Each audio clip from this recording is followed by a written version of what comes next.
Pensemos por un momento en diciembre de 2008. El mundo entero se venía abajo, ¿recuerdan? Los grandes bancos al borde del colapso, pánico total en Wall Street.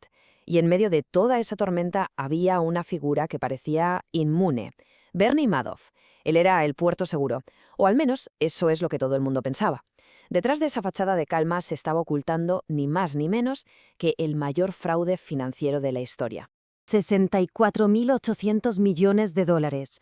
Es que la cifra es tan descomunal que es casi imposible de procesar. Se escapa a nuestra imaginación. Pero claro, para miles y miles de personas, esto no era solo un número en un titular. Era algo mucho, mucho más real y doloroso.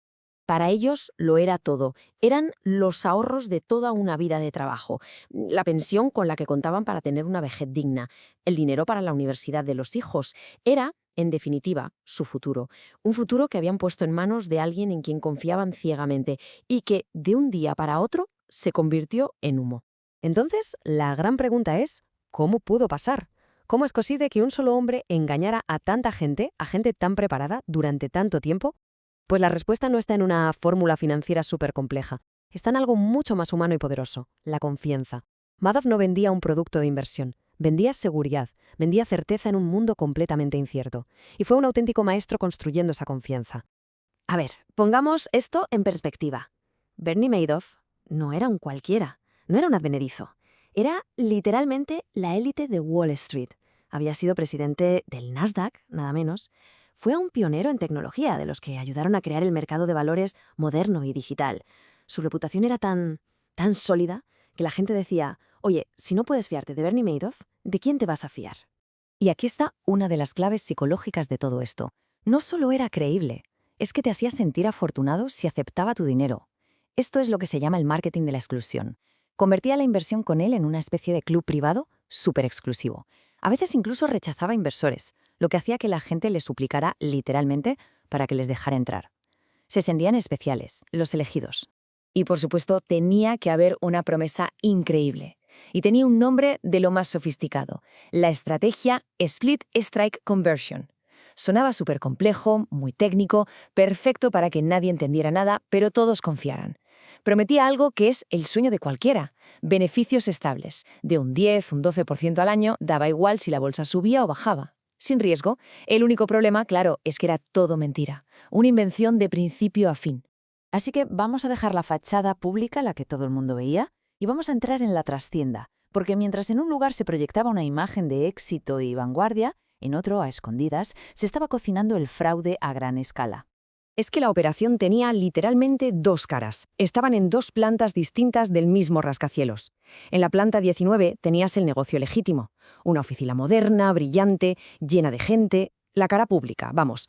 Pero el motor del fraude estaba dos plantas más abajo, en la 17, y era todo lo contrario, una oficina vieja, con apenas un puñado de empleados leales y un antiguo ordenador IBM que se pasaba el día imprimiendo extractos de cuenta falsos.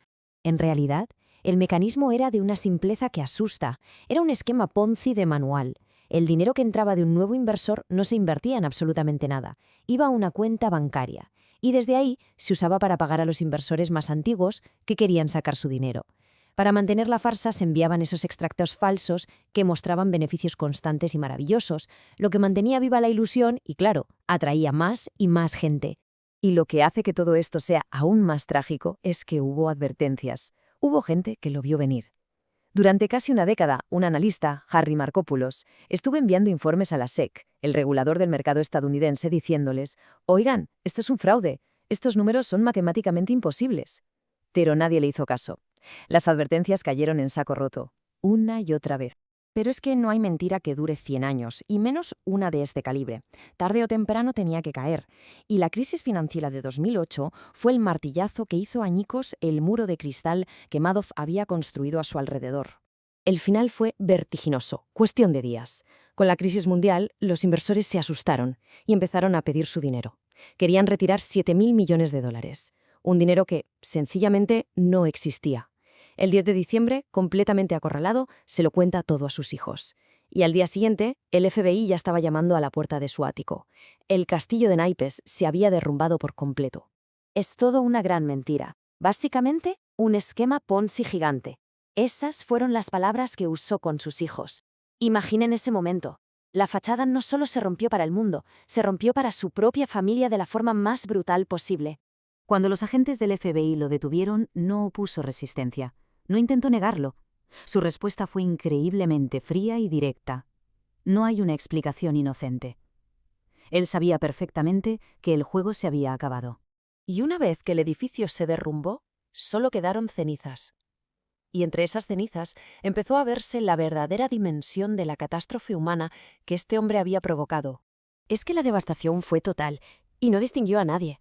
Fondos de pensiones enteros volatilizados, los ahorros de supervivientes del Holocausto borrados del mapa, fundaciones benéficas que hacían un trabajo increíble cerradas de un día para otro. Y quizá lo más cruel de todo, sus amigos más cercanos, su propia familia, lo perdieron absolutamente todo. El daño no fue solo económico, fue una traición en el nivel más profundo que se pueda imaginar. Y la onda expansiva de la tragedia llegó hasta el núcleo de su propia familia. Su hijo Mark se suicidó justo en el segundo aniversario del arresto. El otro, Andrew, murió de cáncer unos años después, culpando directamente al estrés del escándalo. La mentira, al final, lo devoró todo, por fuera y por dentro. A Madoff le cayó la sentencia máxima, 150 años de cárcel. Se hizo justicia, al menos sobre el papel, pero la realidad para las víctimas, esa es otra historia. Su sentencia es para toda la vida, es la pérdida de la seguridad, de la confianza en los demás, la pérdida de un futuro que construyeron y que les fue arrebatado, y eso ninguna condena lo puede reparar. Bernie Madoff murió en prisión en 2021, pero la sombra de su engaño, la lección que nos dejó, sigue siendo muy, muy larga. Y nos obliga a hacernos algunas preguntas incómodas. Y al final, la pregunta que queda flotando es esa. ¿Hemos aprendido algo de todo esto? La historia de Madoff es un recordatorio brutal, casi salvaje, de que si algo parece demasiado bueno para ser verdad, es que casi seguro que no lo es. Nos habla de lo frágil que es la confianza, del peligro de la fe ciega y del precio terrible que tiene la codicia. Una lección que por desgracia está escrita con el dolor de miles de vidas destrozadas.